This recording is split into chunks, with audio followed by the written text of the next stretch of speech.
Hey guys, Dylan from Noble Records coming at you with another video. Wanted to do a quick one on what just happened to me, and that is FedEx lost $3,000 worth of records that were supposed to be shipped to my shop.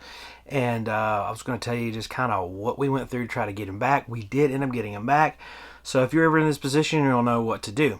Before we get started, if you have not already hit that subscribe button, please do so. That would help me out so much and help the spread of the channel. Also, follow us on Instagram at Noble Records, where you can see my shop and what we do and stay connected with us and all that. So before we get started, I wanted to say also FedEx, they're great. I have very, very, very few issues with FedEx. FedEx is like the best. If I ever want a package that's delivered and I know it's getting delivered, FedEx gets it right more times than not. They deliver so much stuff to the shop, and this is the first issue I've ever really had, and they did make it right and everything came out great, but this is how it happened and all that stuff. So basically 2 weeks ago, we've been reordering a bunch of inventory. You might be thinking $3,000 worth of records, are you this psycho crazy record collector? I am, but they weren't for me, they're for the shop. So $3,000 worth of inventory is just like a regular Tuesday.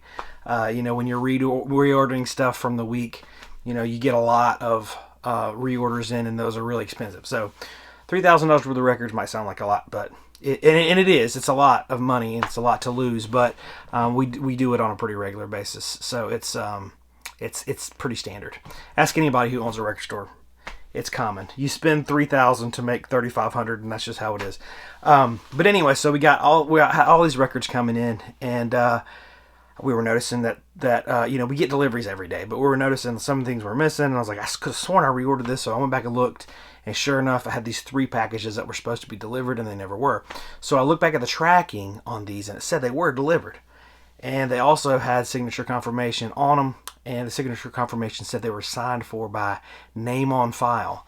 And now on this particular day, I wasn't in the shop. One of my employees was in the shop. I asked him. He said no packages came that day, and it gave a timestamp at 3:04 p.m. So I went on my security footage and looked back at 3:04 p.m. on February 14th, and no delivery guy was there within the whole hour. No delivery guy came. So I knew that they weren't delivered, and at least they weren't delivered to me, and so I was pretty upset about that. So got up with FedEx, made a claim, and went back and forth with a bunch of people calling me, corporate people calling me back and forth. Everyone pretty much called me and said, don't know what's going on, we're going to try to figure it out. Don't know what's going on, we're going to try to figure it out. That for 2 weeks. None of them could figure it out, any of that stuff. And so I was getting pretty desperate, and I was like, I know these records aren't going to come. And some of them I got from a different distributor. Some of this stuff's out of print, and I was really excited about getting it for the shop, and it just wasn't coming, and it was irreplaceable, so I was really upset about it.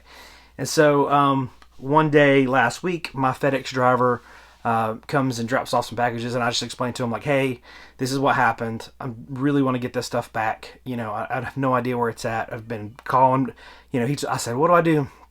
And he said, well, call, make a claim. I was like, I did that. None of that worked. And he said, call the hub. So, like, if you look on your tracking number, the spot that it says right before it says out for delivery, it'll give you like a distribution center or whatever, like wherever that's your final stop before it gets on the truck. So he said, call that center and figure it out. And he said, if you can't, this is my supervisor's cell phone number. Call him and he will find the package. I said, great. So I called that center, couldn't get anybody on the phone, but I called his supervisor on his cell phone. And his supervisor's like, we'll see what we can do. And I was just like, hey man, just so you know, I'm not going to forget about this. If I got to drive down there and look around your warehouse myself, I will do that.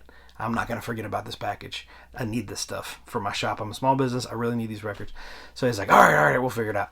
And so he looked into it and looked into the case, and he called me and asked me some questions. He's like, I'm going to drive down there and come to your shop, and I'm going to look for him. We're going to figure this thing out. So he dropped everything, and he drove like probably 30 minutes or more to come to my shop. He talked to my employee that I had there, and then he kind of looked at the timestamp, looked at everything, and he went to every stop on the route to figure out where these things went missing. Turns out they were at a restaurant, so they got delivered to a restaurant, and I guess whatever their protocol was, it was to pull everything that was delivered out of the packages. So he said that the employees had pulled everything out of the packages and thrown the boxes away. So they were just a bunch of records there, and the manager kind of walks in. He's like, "What the heck is this? These aren't ours. These don't belong to us." And so basically they just sat him in the corner and was like, hopefully somebody will come wanting them. And so luckily he was able to go in there and he was able to find them all. And I gave him an inventory of what was supposed to be in there. He double checked everything, make sure everything was there. Everything was there. Nobody took anything. Nobody opened anything. Nobody damaged anything. Everything was great.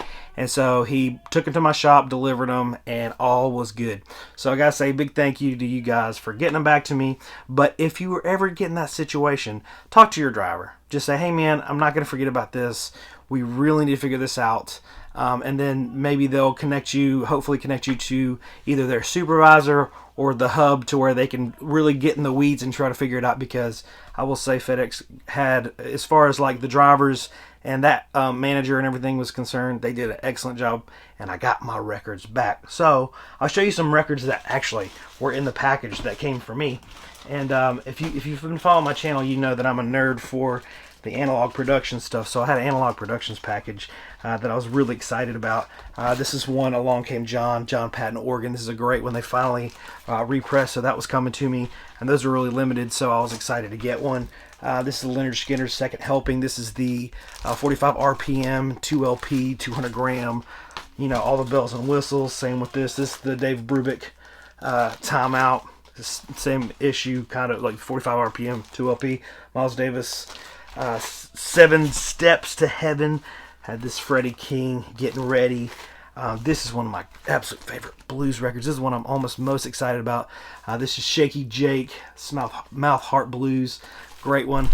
And then, last but not least, is this 45 RPM Albert King with Steve Ray Vaughan. Classic stuff. So, really excited to get that stuff. And then also the stuff that was for the shop. Thank you, FedEx, for working it out. Because, you know, things happen. Mistakes happen.